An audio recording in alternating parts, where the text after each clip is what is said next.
ভারতে বিমান দুর্ঘটনায় 241 আরোহীর মৃত্যু, অলৌকিকভাবে বেঁচে গেলেন একজন, আছড়ে পড়ায় নিহত 5 মেডিকেল শিক্ষার্থী।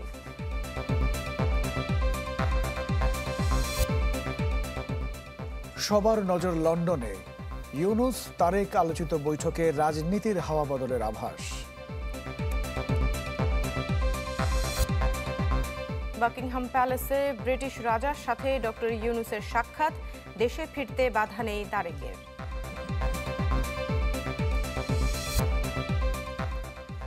দেশ থেকে পাচারের অর্থ ফেরাতে সমঝোতার পথে সরকার, ফিনান্সিয়াল টাইমসকে গভর্নর। কারারক্ষীরা জড়িয়ে পড়ছে অপরাধে, ঠেকাতে যাচ্ছে না বন্দীদের মাদক মোবাইল ফোন ব্যবহার।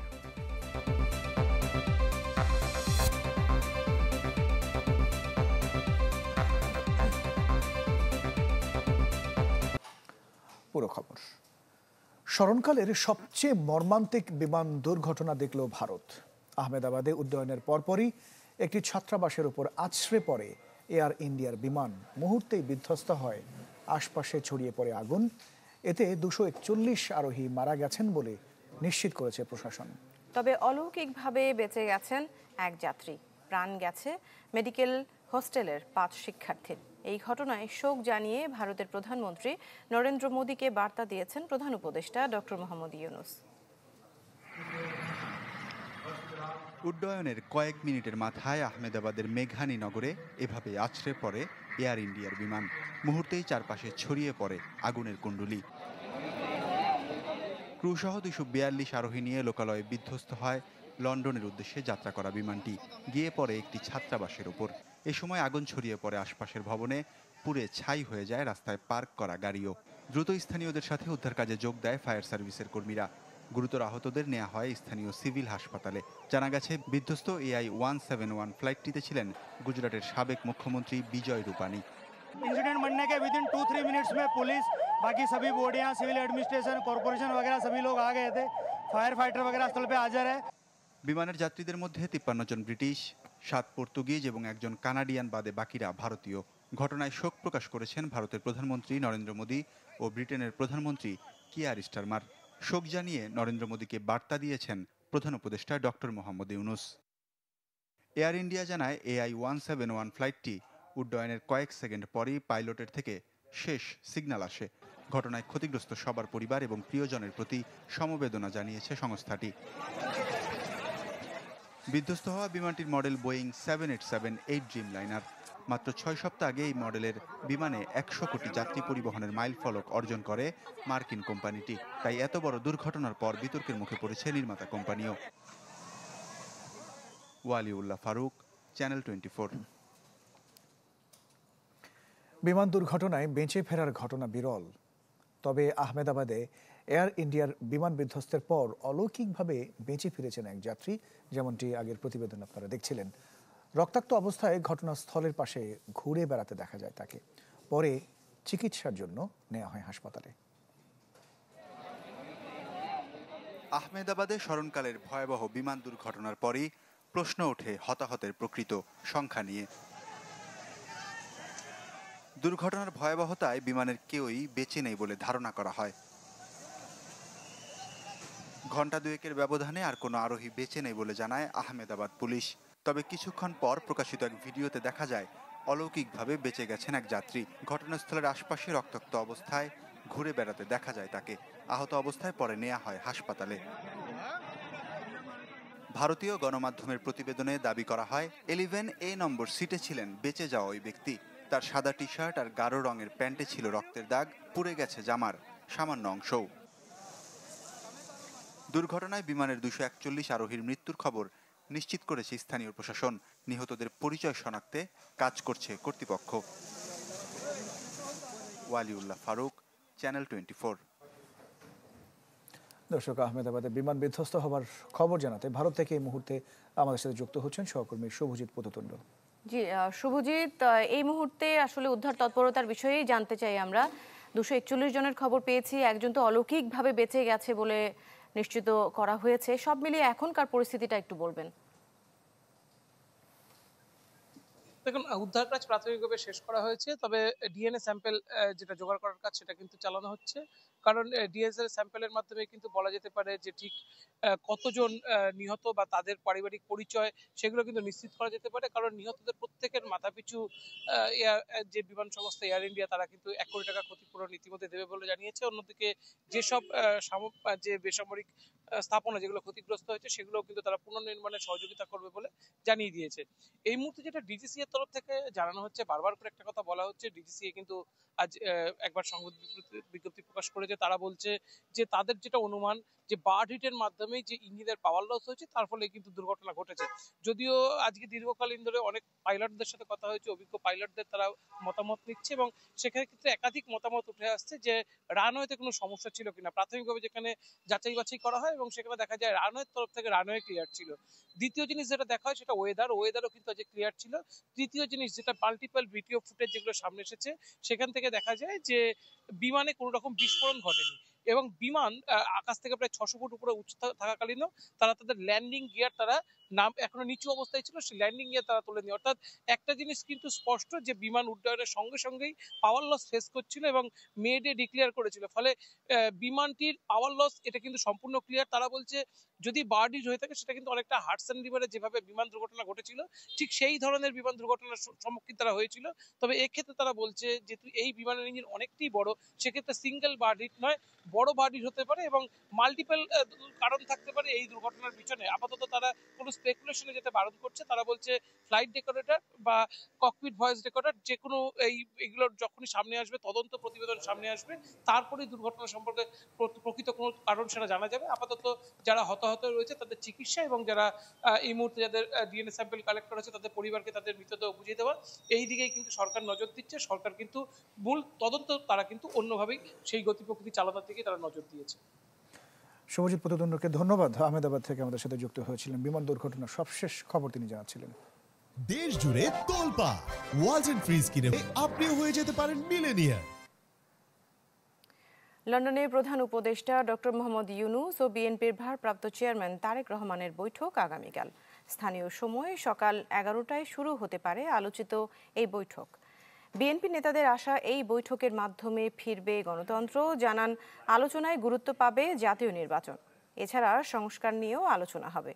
এদিকে বাকিংহাম প্যালেসে রাজা তৃতীয় চার্লসের সাথে একান্ত সাক্ষাৎ করেছেন প্রধান উপদেষ্টা ডক্টর মোহাম্মদ ইউনূস। এই অ্যাওয়ার্ডটা একটা রেয়ার অনার ওনার জন্য। বাংলাদেশের কনটেক্সটে এই সময়ে এইটা একটা বড় স্বীকৃতি। বাংলাদেশের মানুষ, পুরো বাংলাদেশের জন্য এটা একটা বড় অনার। ওনার যে পুরো যে লাইফ লং যে ডেডিকেশন মানুষের জন্য, মানুষের মঙ্গলার্থে যে কাজগুলো উনি করেছেন, তারই স্বীকৃতি হবে king Charles the third harmony award. দর্শক, আমরা আরো একটু বিস্তারিত জানার চেষ্টা করব। লন্ডন থেকে প্রধান উপদেষ্টার সফর এবং তারেক রহমানের সাথে বৈঠক বিষয়ে জানাতে আমাদের সাথে যুক্ত হচ্ছেন সহকর্মী লিপটন কুমার। লিপটন, তারেক রহমান এবং প্রধান উপদেষ্টার বৈঠক তো আগামীকাল, এছাড়া আজকে কি কি প্রোগ্রাম ছিল একটু যদি জানাতেন, এবং আগামীকাল ওই বৈঠক ছাড়া আর কি কি প্রোগ্রাম রয়েছে প্রধান উপদেষ্টার? আমরা এই মাত্র নিশ্চিত হলাম যে প্রধান উপদেষ্টা সম্মানজনক কিংস অ্যাওয়ার্ড গ্রহণ করেছেন। আমরা অনেকক্ষণ ধরে চেষ্টা করছিলাম তিনি পুরস্কারটি কখন গ্রহণ করেছেন। আমরা এই মাত্র নিশ্চিত হতে পেরেছি যে তিনি সেই অ্যাওয়ার্ডটি গ্রহণ করেছেন। এর আগে প্রধান উপদেষ্টা কিং চার্লসের সাথে একান্ত সাক্ষাৎ করেন। সে সময় রানীও সেখানে উপস্থিত ছিলেন। তারা তাকে একটা পেইন্টিং উপহার দিয়েছেন বলে আমরা শুনতে পেরেছি, বা প্রেস সচিবও আমাদের বিষয়টি নিশ্চিত করেছেন। তবে এতক্ষণ পর্যন্ত আমরা নিশ্চিত হতে পারছিলাম না যে কখন তিনি পুরস্কারটি গ্রহণ করেছেন। এইমাত্র আমরা নিশ্চিত হয়েছি যে ডক্টর মোহাম্মদ ইউনূস পুরস্কারটি গ্রহণ করেছেন। আর আপনি জানেন এই পুরস্কার গ্রহণের পর কিন্তু তিনি যুক্তরাজ্যের স্পিকারের সাথে একটি সাক্ষাৎ করেছেন। এই সাক্ষাতে বিভিন্ন বিষয়, পরস্পর স্বার্থ সংশ্লিষ্ট বিভিন্ন বিষয় নিয়ে আলোচনা হয়েছে। এরপর আমি এখন যেখানে দাঁড়িয়ে আছি এর পেছনেই ডট স্টার হোটেল। এই হোটেলে প্রবাসী বাংলাদেশিদের সঙ্গে তিনি এখন আলোচনা করছেন, এটা একটা মতবিনিময় সভার মতো। প্রশ্ন উত্তর হবে, প্রবাসীদের বিভিন্ন অভিযোগের কথা তিনি শুনবেন। এরপরেই কিন্তু আজকে খুব গুরুত্বপূর্ণ কোনো বৈঠক নেই, কিন্তু সবার দৃষ্টি আসলে বাংলাদেশ এবং যুক্তরাষ্ট্রের বিএনপির সব নেতাকর্মীর দৃষ্টি এখন আগামীকালকের ডক্টর মোহাম্মদ ইউনূস এবং তারেক রহমানের বৈঠককে ঘিরে। আমরা যেটা জানতে পেরেছি, এই বৈঠকটি সকাল 9টা থেকে 11টার মধ্যে যে কোনো সময় শুরু হবে। বৈঠকে বিএনপির পক্ষ থেকে নির্বাচন কিভাবে দ্রুততম সময়ে আয়োজন করা হয় সেই দাবিটি নিয়েই আলোচনা করা হবে। পাশাপাশি বৈঠকে আলোচিত হতে পারে সংস্কারের বিষয়গুলো নিয়েও, যেগুলো নিয়ে এখনো বাংলাদেশের অন্তর্বর্তী সরকার এবং বিএনপির সাথে কিছুটা মতবিরোধ রয়েছে। এই ছিল লন্ডন থেকে। অনেক ধন্যবাদ লিপ্টন কুমার আমাদের সাথে যুক্ত হয়েছিলেন লন্ডন থেকে। ডক্টর মোহাম্মদ ইউনূস ও তারেক রহমানের বৈঠক চলমান সংকটময় রাজনীতিতে একটি নতুন মোড়, যা সুষ্ঠু নির্বাচন ও দেশের গণতান্ত্রিক উত্তরণের পথে গুরুত্বপূর্ণ ভূমিকা রাখবে, এমন অভিমত রাজনৈতিক বিশ্লেষকদের। তাই কোনো বিতর্কিত বক্তব্য দিয়ে এই তাৎপর্যপূর্ণ সন্ধিক্ষণকে ক্ষতিগ্রস্ত না করতে রাজনীতিবিদদের প্রতি আহ্বান তাদের। মাকসুদুন নবীর রিপোর্ট। ১.৫ দশকের স্বৈরশাসন পেরিয়ে সত্যিকারের গণতান্ত্রিক উত্তরণের যে পথ ধরে হাঁটছে বাংলাদেশ, তা যে খুব মসৃণ নয় স্পষ্ট হয়েছে গেল 10 মাসে। একদিকে ছাত্র জনতার রক্তের ঋণ পরিশোধে হেরফের, অন্যদিকে নির্বাচনের অন্যতম অংশীজন বিএনপির সাথে অন্তর্বর্তী সরকারের বাড়তে থাকা দূরত্ব। সংকট ঘনীভূত হওয়ার এমন মুহূর্তে ডক্টর মোহাম্মদ ইউনূস ও তারেক রহমানের বৈঠক রাজনীতিতে তৈরি করেছে নতুন মোড়, যা নিয়ে যেতে পারে সঠিক গন্তব্যে, এমন অভিমত বিশ্লেষকদের। এই সাক্ষাৎটি রাজনৈতিক গুরুত্ব বা তাৎপর্য অনেক বেশি, বিশেষ করে গণতান্ত্রিক উত্তরণের ব্যাপারে, বিশেষ করে বিচার প্রক্রিয়া এবং সংস্কারের রকম ফের নিয়ে আমাদের মধ্যে যে অনেক কথা হচ্ছে সেই জায়গাটি থেকে। 5 আগস্টের পরে বাংলাদেশের 3টে স্টেক হোল্ডার খুব সিরিয়াস কাজ করছে এবং খুব প্রভাবশালী এরা। রাজনৈতিক স্টেক হোল্ডার বলতে আমি বিএনপিকে বুঝি, সবচেয়ে বড় স্টেক হোল্ডার। আর অন্তর্বর্তীকালীন সরকার হিসাবে সরকার একটা স্টেক হোল্ডার। আর একটা বলতে পারি রেজিমেন্টেড ফোর্স হিসাবে বাংলাদেশের সেনাবাহিনী। যদি এই স্টেক হোল্ডারটা ইউনূস সাহেবের সাথে একটা সমঝোতায় চলে আসে, তাহলে 3টা স্টেক হোল্ডারের মধ্যে 2টা স্টেক হোল্ডার একটা জায়গায় চলে আসলো, তাহলে এটা ভালো।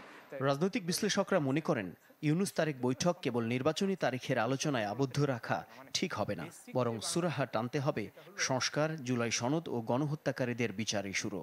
ইতিবাচক হওয়ার কোনো বিকল্প নেই আপাতত। হয় প্রফেসর ইউনূস সাহেবের প্রস্তাব অনুযায়ী মিস্টার তারেক রহমান মেনে নিলেন যে ওকে, একটু খারাপ হলেও পরিবেশ এবং অন্যান্য প্রস্তুতিগত কিছু সমস্যা থাকলেও আমরা এপ্রিলে নির্বাচন করব, তাহলে খুবই ভালো। আরেকটা হলো যে না, তারা দুজনটি একটু মাঝামাঝিতে আসলেন, তারা ফেব্রুয়ারিতে আসলেন, সেটাও ভালো। যেই কথাটি আমরা অনেক সময় বলে থাকি যে সংস্কারটি হয়তো অন্তর্বর্তী সরকার শুরু করবে, কিন্তু নির্বাচিত সরকার সেটিকে বয়ে নিয়ে যাওয়ার দায়িত্ব পালন করবেন, সেক্ষেত্রে একটা কমিটমেন্টের বিষয় রয়েছে। তৃতীয় হচ্ছে বিচার প্রক্রিয়া। আপনি জানেন যে জুলাই গণ অভ্যুত্থান হয়েছে, জুলাই আগস্টে গণহত্যা হয়েছে, সেই বিচারের প্রক্রিয়াকে কতটা ত্বরান্বিত করা যায়। ইউনূস সাহেব যখন বাংলাদেশের সমস্ত পথ হারায় ফেলছেন, উনি পথ পাওয়ার জন্য আমাদের নেতা তারেক রহমান সাহেবের কাছে 12 ঘন্টা প্লেন চালায়া লন্ডন পর্যন্ত গেছেন। ডক্টর ইউনূস ও তারেক রহমানের বৈঠক হওয়ার আগেই কোনো রাজনীতিকের মুখ থেকে ঝরছে তির্যক মন্তব্য। সংকট উত্তরণের এমন গুরুত্বপূর্ণ সন্ধিক্ষণে সব পক্ষকে তাই দায়িত্বশীল আচরণের আহ্বান বিশ্লেষকদের। মনে করেন ইউনূস সাহেব আবেদন করে দেখা করেছে তারেক জিয়ার সাথে, তাও আমি সেটাকে অ্যাপ্রিসিয়েট করি। কেন করি?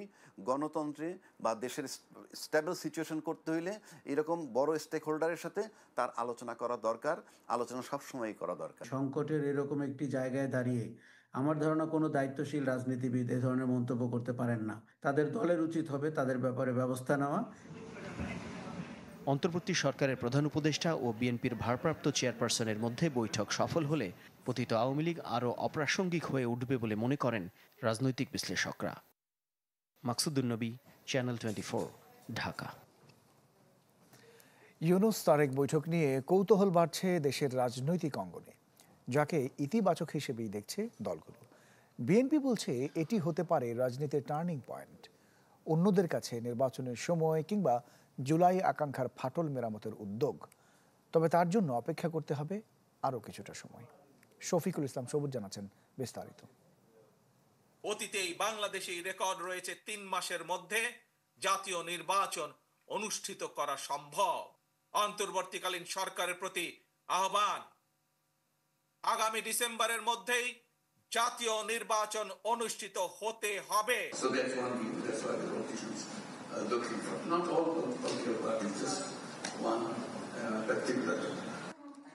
নির্বাচনের দিন তারিখ নিয়ে প্রধান উপদেষ্টার সাথে বিএনপির বাদানুবাদের রাজনীতির বহতা নদীর জল গড়িয়েছে অনেক।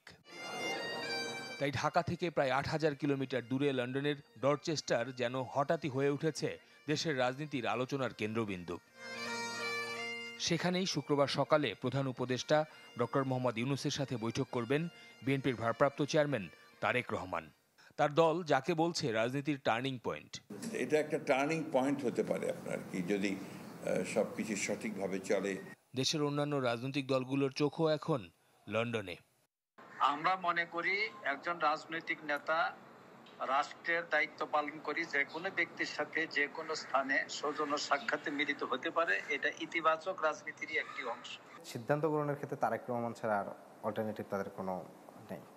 সেই জায়গার থেকে এই বৈঠকটা মনে করি বাস্তবতায় প্রাথমিকভাবে আমরা ভালো হিসেবে দেখছি। ইতিমধ্যেই সরকারের সাথে বিএনপি বা দলগুলোর যে এক ধরনের দূরত্ব তৈরি হয়েছে নির্বাচনের তারিখ বা শিডিউলকে কেন্দ্র করে, আমি নিশ্চয়ই আশাবাদী এই আলাপ আলোচনার ভেতর দিয়ে হয়তো এটা কাছাকাছি জায়গায় আসা যাবে। ধারণা করা হচ্ছে আলোচনায় চেষ্টা থাকবে জুলাই ঐক্যের ফাটল মেরামতের, পাশাপাশি উঠে আসতে পারে নির্বাচন সংস্কার কিংবা জুলাই সনদ সহ দেশের সার্বিক পরিস্থিতি, যাকে ঘিরে দেশের রাজনীতির আকাশে এখন উঠছে প্রত্যাশার বেলুন। আমরা আশা করব বিএনপির যে ভারপ্রাপ্ত চেয়ারম্যান তিনি অবশ্যই এই শহীদের আকাঙ্ক্ষা, অভ্যুত্থান পরবর্তী নতুন বাংলাদেশের রাষ্ট্রের মৌলিক সংস্কার, সেটার জন্য যে আমূল পরিবর্তন দরকার সেই পরিবর্তনের প্রতি আশা করি তিনি সাড়া দিবেন এবং এটার প্রতি শ্রদ্ধাশীল হবেন। তারেক রহমানকে নিশ্চয়ই কিছু বিষয় তিনি অফার করবেন, তাদের ভাবনা চিন্তাকে, আলাপ আলোচনাকে। আর তারেক রহমান যখন কথা বলবেন তিনি তো শুধু বিএনপির অ্যাক্টিং চেয়ারপারসন হিসেবে কথা বলবেন না, একই সাথে রাজনৈতিক দলগুলোর যে চিন্তাভাবনা, যে আকাঙ্ক্ষা বা জনগণের যে দাবি, তো নিশ্চয়ই সেটাও তিনি বিবেচনার মধ্যে রেখেই তিনি কথা বলবেন। কিন্তু তারপরে যদি বোঝা যায় আলাপ আলোচনা করে যে ডিসেম্বরের পরে আর 15 দিন কি জানুয়ারি মাসটা হয়তো লেগে যেতে পারে, আমার মনে হয় না আলাপ আলোচনা করে তারিখ পুনর্নির্ধারণ হলে এটা নিয়ে কোনো সমস্যা হবে। বহু আকাঙ্ক্ষিত এই বৈঠকে কি হবে সমঝোতা, নাকি উল্টো বাড়বে বৈরিতা? উত্তরটা আপাতত সময়ের হাতেই তোলা থাকছে। শফিকুল ইসলাম সবুজ, চ্যানেল 24, ঢাকা। স্বরাষ্ট্র উপদেষ্টা মোহাম্মদ জাহাঙ্গীর আলম চৌধুরী বলেছেন, তারেক রহমানের দেশে ফিরতে কোনো বাধা নেই, চাইলে তিনি যে কোনো সময় দেশে ফিরতে পারবেন। গাজীপুরে সাংবাদিকদের এসব বলেছেন স্বরাষ্ট্র উপদেষ্টা। ওনার তো দেশে ফেরার তো কোনো অসুবিধা নাই, উনি যে কোনো সময় ইচ্ছা, উনি বাংলাদেশের নাগরিক, যে কোনো সময় ইচ্ছা উনি দেশে ফিরতে পারবেন। ওনারা যেই সময় উনি যেই সময় উনি মনে করবেন উনি সেই সময় দেশে ফিরবেন। আমাদের বাংলাদেশি নাগরিক যদি ওই অগদেশে থাকে আমরা অবশ্যই নিব, কিন্তু তারা একটা প্রপার চ্যানেলে আসতে হবে। একটা বিরতি নিচ্ছি, ফিরছি একটু পর, সাথেই থাকবেন।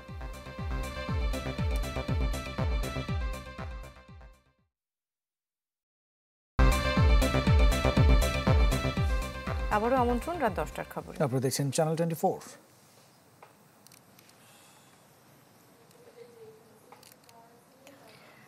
পাচারের অর্থ ফেরাতে সমঝোতার মতো বিকল্প পথে হাঁটতে যাচ্ছে অন্তর্বর্তী সরকার, এমন আভাস দিয়েছেন অর্থ পাচার সংক্রান্ত বিশেষ টাস্ক ফোর্সের প্রধান ও বাংলাদেশ ব্যাংকের governor doctor Ahsan H Mansur. আন্তর্জাতিক গণমাধ্যম ফাইন্যান্সিয়াল টাইমসকে দেয়া সাক্ষাৎকারে তিনি জানান, অপেক্ষাকৃত কম গুরুত্বপূর্ণ মামলায় বিকল্প হিসেবে সমঝোতার কথা ভাবা হচ্ছে। জানান, আন্তর্জাতিক পর্যায়ে মামলা পরিচালনায় প্রায় $100 মিলিয়ন প্রয়োজন। কিছু ব্যবসায়ী ও রাজনীতিবিদদের মাধ্যমে দেশ থেকে শেখ হাসিনা সরকারের আমলে পাচার হওয়া অর্থ উদ্ধার করা হবে বলেও জানান তিনি। এদিকে এই ইস্যুতে বাংলাদেশের সাথে কাজের আগ্রহ দেখিয়েছে অস্ট্রেলিয়া ভিত্তিক লিটিগেশন ফান্ড। ব্রাহ্মণবাড়িয়ার সরাইলে জমি নিয়ে বিরোধের জেরে দুপক্ষের সংঘর্ষে আহত হয়েছেন অন্তত 40 জন। পুলিশ জানায়, পাকশিমুল বাজারে একটি জায়গা নিয়ে নূরে আলমের সাথে রৌফ মিয়ার বিরোধ চলছিল। এরই জেরে দুপুরে সংঘর্ষে জড়ায় দুপক্ষের লোকজন। ঘণ্টাব্যাপী চলে ধাওয়া পাল্টা ধাওয়া। আতঙ্ক ছড়িয়ে পড়ে পুরো এলাকায়। আহতদের উদ্ধার করে বিভিন্ন হাসপাতালে নেওয়া হয়। এদিকে নরসিংদীর বেলাবোতে ফুটবল খেলাকে কেন্দ্র করে 2 গ্রামবাসীর সংঘর্ষে প্রাণ গেছে একজনের, আহত হয়েছেন অন্তত 20 জন।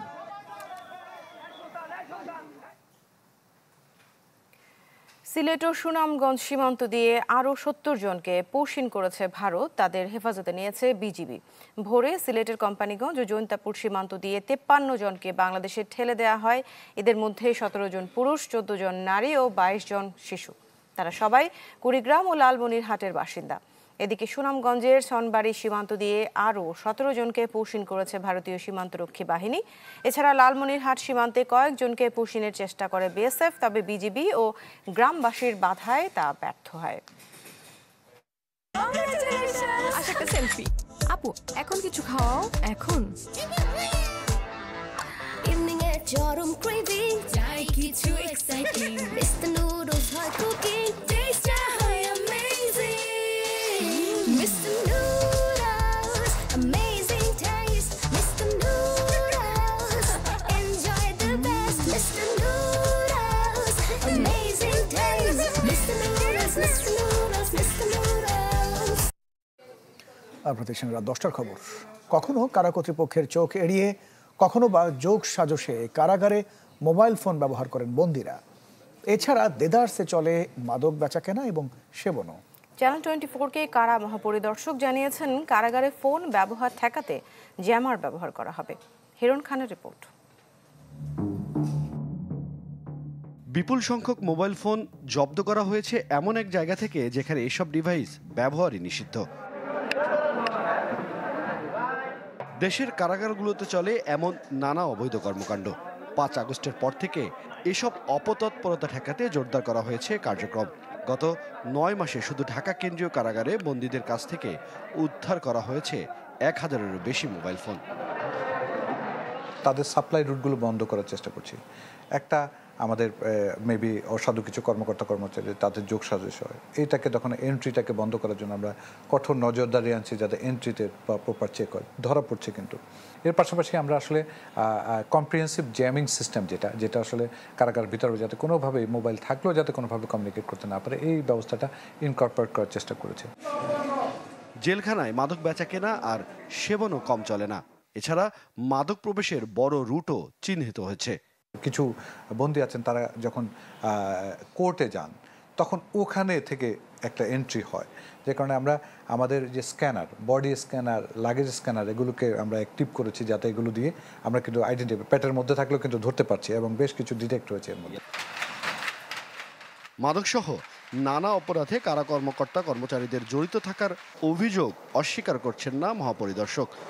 যে আমাদের কর্মকর্তা কর্মচারীদের দুর্নীতি অথবা অস্বচ্ছতা অথবা অনিয়ম, হ্যাঁ, এটা অস্বীকার করার কোনো উপায় নেই যে এটা ছিল, আছে, বর্তমানেও আছে, এবং যে কারণে আমাকে কিন্তু ব্যাক পেতে হচ্ছে এটাকে স্ট্রিমলাইন করতে, যে আমাকে কঠোর হতে হচ্ছে। আমরা অনেক ক্ষেত্রে আমরা জিরো টলারেন্স বলছি। সম্প্রতি 51 জনকে শাস্তির আওতায় এনেছে কর্তৃপক্ষ। মানে আমাদের অতীত কৃতকর্মের জন্য খুব খারাপ একটা নাজির সৃষ্টি করেছে, আমাদের সম্পর্কে কেউ ভালো বলে না। তো এটা আমার কাছে সবচেয়ে ভালো, মানে আমার কাছে মনে হচ্ছে খুব বড় চ্যালেঞ্জ এটাকে ঠিক করা। হিরণ খান, চ্যানেল 24, ঢাকা। আরেকটা ছোট্ট বিরতি নিচ্ছি, ফিরে আসছি একটু পর।